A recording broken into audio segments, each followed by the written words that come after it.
ఈనాటి ధ్యానం కొరకు పౌలు అపోస్తలుడు కొరింథీయులకు రాసిన మొదటి పత్రిక 2వ అధ్యాయం 14-15 వచనాలు. ప్రకృతి సంబంధి అయిన మనుషుడు దేవుని ఆత్మ విషయములను అంగీకరింపడు, అవి అతనికి వెర్రితనంగా ఉన్నవి. అవి ఆత్మానుభవం చేతనే వివేచింపదగును కనుక అతడు వాటిని గ్రహింపచాలడు. 15వ వచనం. ఆత్మ సంబంధి అయిన వాడు అన్నిటినీ వివేచించును, కానీ అతడెవని చేతనైనను వివేచింపబడడు. అలాగే 3వ అధ్యాయం 1వ వచనం. సహోదరులారా, ఆత్మ సంబంధులైన మనుషులతో మాట్లాడినట్లు నేను మీతో మాట్లాడలేకపోతుంది. శరీర సంబంధులైన మనుషులే అని, క్రీస్తునందు పసిబిడ్డలే అని మీతో మాట్లాడవలసి వచ్చును. చదువుబడిన వాక్య భాగాన్ని మనం ధ్యానిస్తే ఈ వచనాలలో 3 విధాలైన మనుష్యుడు మనకు కనపడుతున్నాడు. 1, ప్రకృతి సంబంధి అయిన మనుష్యుడు. 2, శరీర సంబంధి అయిన మనుషుడు. 3, ఆత్మ సంబంధి అయిన మనుషుడు. ప్రకృతి సంబంధి అయిన మనుషుడు ఏంటి, వాడి లక్షణాలు ఏంటి? శరీర సంబంధి అయిన మనుషుడు ఏంటి, వాడి లక్షణాలు ఏంటి? ఆత్మ సంబంధి అయిన మనుషుడు ఏంటి, వాని స్థాయి ఏంటి? ప్రపంచమంతటిలో ఈ 3 విధాలైన మనుషులే మనకు గోచరమవుతారు. ఇంకెందుకు మించి ఇంకెవరు లేరు. ఉంటే ప్రకృతి సంబంధి అయిన మనుషుడు ఉండాలి, లేకపోతే శరీర సంబంధి అయిన మనుషుడు ఉండాలి, లేకపోతే ఆత్మ సంబంధి అయిన మనుషుడు ఉండాలి. ఈ 3 మించి ఇంకెవరు లేరు. మానవ జాతినంతా విభాగిస్తే ఈ 3 మనకు కనబడతారు. ఈ 3లో నీవెవరు? ప్రభుని ఆరాధిస్తున్నావు, ప్రభు సన్నిధికి వస్తున్నావు, ప్రభుతో సమ్మిళితమైన జీవితాన్ని జీవిస్తున్నావు. నీవెవరు? అందులో మొదటివాడు ప్రకృతి సంబంధి అయిన మనుషుడు. అనండి, కాస్తంత మీరు స్పష్టంగా చెప్పాలి. ప్రకృతి సంబంధి అయిన మనుషుడు. ప్రకృతి సంబంధి అయిన మనుషుడు అని ఉన్న ఈ మాట గ్రీకులో సుకికోస్ అనే పదం వాడబడింది. సుకికోస్ అనే పదం వాడబడింది. సుకికోస్ అనే పదానికి సరైన తెలుగు అనువాదం ఏంటంటే స్వాభావికమైన సిద్ధమైన మనుషుడు, లేదా ఇంకా నూతన పరచబడని వాడు, లేదా పరిశుద్ధపరచబడని వాడు అనే 3 అర్థాలు వస్తాయి. ప్రకృతి సంబంధి అయిన మనుష్యుడు అనే ఈ పదం గ్రీకులో సుకికోస్ అనే పదం వాడబడింది. ఆ పదానికి సరైన తెలుగు అర్థం ఏంటంటే ఇంకా నూతన పరచబడలేదు, నూతన పరచబడని వాడు, పరిశుద్ధ పరచబడని వాడు, తన స్వభావాన్ని బట్టి మాత్రమే ప్రవర్తించేవాడు. అతని నేచర్ ఏంటో అతని స్వభావాన్ని బట్టి ప్రవర్తిస్తాడు. అంటే ఆదాము నుండి వచ్చిన స్వభావం ఏమయ్యిందో ఆ స్వభావాన్ని బట్టే ప్రవర్తిస్తాడు వీడు. ఒక్క మాటలో చెప్పాలంటే ఈ ప్రకృతి సంబంధి అయిన మనుషుడు ఇంకా ప్రభుని అంగీకరించలేదు, ప్రభుని గూర్చిన అవగాహన లేదు, ప్రభు ఔన్నత్యాన్ని గూర్చి ఎరుగడు, ప్రభువు చేత పట్టబడలేదు, ప్రభు సువార్తకు లోబడలేదు, అంగీకరించలేదు. తాను ఎలా పుట్టాడో, స్వభావ సిద్ధకంగా ఎలా పుట్టాడో అలాగే పెరిగాడు, అలాగే ఉన్నాడు. అతని స్వభావం తన పూర్వీకుల నుండి తనకు వచ్చిన స్వభావం ఏమై ఉందో, ఆదాము అనే ప్రాచీన పురుషుడు నుండి వచ్చిన స్వభావం కావచ్చు, లేదా తన పితరుల నుండి వచ్చిన స్వభావ సిద్ధమైన మనసు కావచ్చు, దాన్ని బట్టి బిహేవ్ చేస్తాడు, ప్రవర్తిస్తాడు. టోటల్గా ఒక మాట చెప్పాలంటే ఇంకా ప్రభు చేత పట్టబడలేదు, రక్షింపబడలేదు, దేవునిని ఎరుగనివాడు, దేవుని కూర్చిన అవగాహన లేనివాడు ఈ మనుష్యుడు. ప్రకృతి సంబంధి అయిన మనుషుడు తాను ఎలా పుట్టాడో స్వభావ సిద్ధకంగా అలాగే పెరిగాడు. వాడిని చూస్తే ఈజీగా గుర్తుపట్టవచ్చు, వీడి అమ్మ స్వభావం వీడిలో ఉంది, వీడి బాబు స్వభావం వీడికి వచ్చింది. దేవతలు అయిపోతారు అని అంటే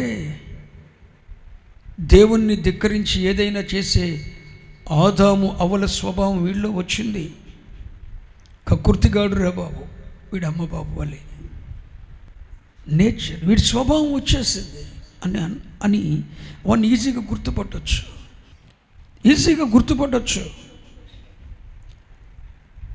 100% వీడి అమ్మ స్వభావం వీడిలో ఉంది, వీడి తండ్రి స్వభావం ఉంది, వీడి తాత స్వభావం ఉంది, ఆదాము నుండి వచ్చిన స్వభావం వీళ్ళలో ఉంది.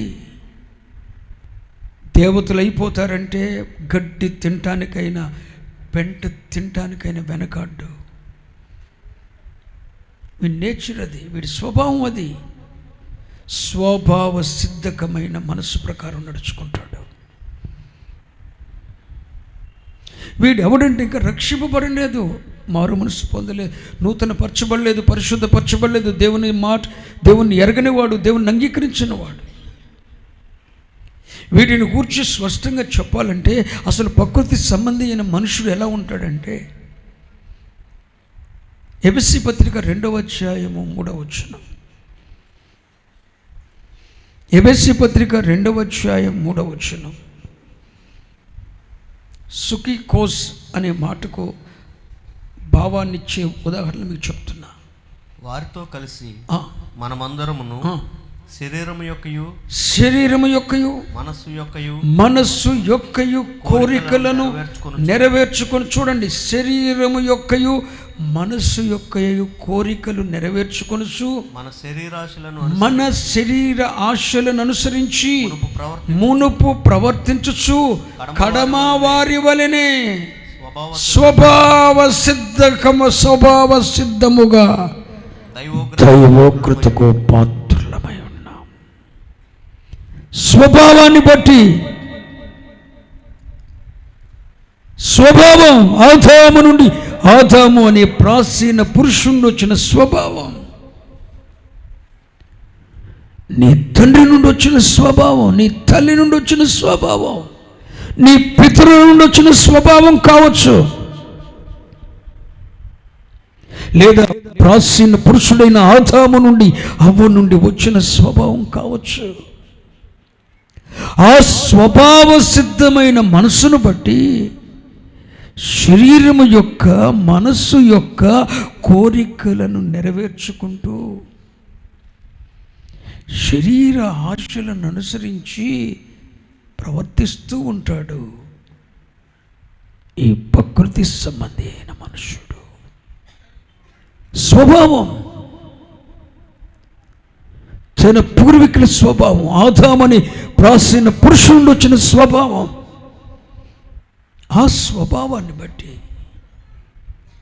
శరీరము యొక్క మనసు యొక్క కోరికలను నెరవేర్చుకుంటూ శరీరాశలను అనుసరించి ప్రవర్తిస్తూ స్వభావ సిద్ధకంగా దైవోగ్రతకు పాత్రుడైపోయాడు.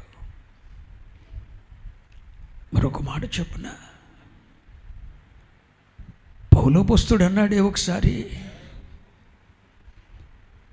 చీకటిలో నుండి ఆశ్చర్యకరమైన వెలుగులోనికి నన్ను పిలిచాడు దేవుడు అన్నాడు. పౌలోపొస్తలుడు తన సాక్ష్యాన్ని గురించి మాట్లాడుతూ మరొక పదాన్ని వాడాడు. అపవాది అధికారములో నుండి, సాతాను అధికారములో నుండి విమోచింపబడ్డానంటాడు. అంటే ఈ ప్రకృతి సంబంధి అయిన మనుషుడు ఎవరో తెలుసునా? సాతాను యొక్క అధికారంలో ఉన్నవాడు. వాడు ఆడమంటే ఆడుతాడు, ఎగరమంటే ఎగురుతాడు, దూకమంటే దూకుతాడు, త్రాగమంటే త్రాగుతాడు, సిందేయమంటే సిందేస్తాడు. శరీరము యొక్క మనస్సు యొక్క కోరికలను తీర్చుకోవటానికి సాతాను అధికారములో ఉండి వాడేం చెప్పిస్తే అది చేస్తాడు. ఈ ప్రకృతి సంబంధి అయిన మనుషుడు పూర్తిగా స్వభావాన్ని బట్టి నడుచుకుంటాడు. నా నేచర్ ఇంతే, నా స్వభావం ఇంతే, నన్నేం చేయమంటావు? తల్లి అక్రమ సంపాదకురాలు, పొడుపు వృత్తి చేసి ఇల్లు కట్టి వాకులు కట్టి సంపాదించింది. పుట్టిన బిడ్డ స్వభావ సిద్ధమైన మనస్సు. తల్లి భర్తకు మోసం చేసింది, బిడ్డ స్వభావ సిద్ధంగా అదే మనసు కలిగి ఉంటే.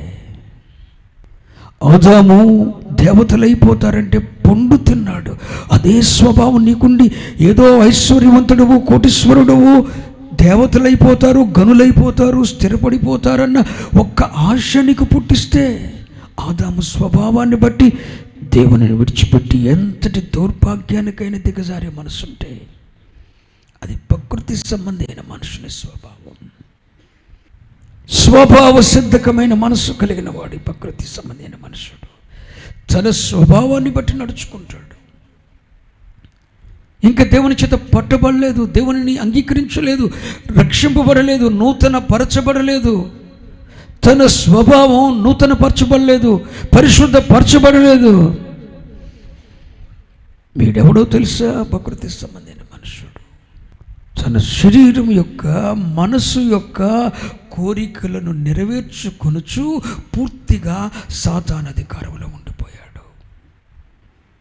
ఇంకొక మాట చెప్పున, వీడు దేవునిని కానీ దేవుని విషయాలు కానీ యాక్సెప్ట్ చేయడు. దేవుని విషయాలు యాక్సెప్ట్ చేయడు, వీడు అంగీకరించడు. 1 కొరింథీ పత్రిక 2వ అధ్యాయం 14వ వచనం. ప్రకృతి సంబంధి అయిన మనుషుడు దేవుని ఆత్మ విషయములను అంగీకరించడు.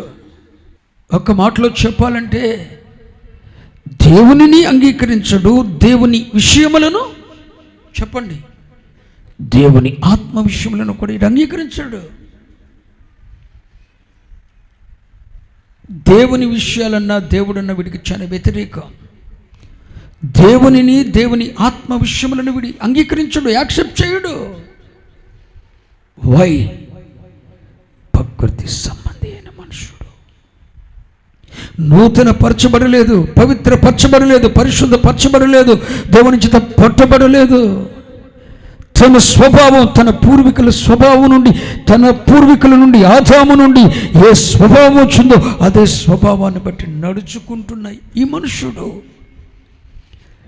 శరీరం యొక్క మనసు యొక్క కోరికలను తీర్చుకుంటూ పూర్తిగా సాతాను అధికారంలో ఉన్నాడు. సాతాను ఆడమంటే ఆడతాడు, పాడమంటే పాడతాడు. దేవుని సన్నిధి ఎక్కకొట్టి దూరంగా ఉండబట్టి దూరంగా ఉంటాడు. ఇది ప్రకృతి సంబంధించిన మనిషి సాతాను అధికారంలో ఉన్నాడు. అంతేకాదు దేవుని విషయములను అంగీకరించడు. నేను ఇంతేనండి, అయితే దేవుని విషయాలు అంగీకరించడు.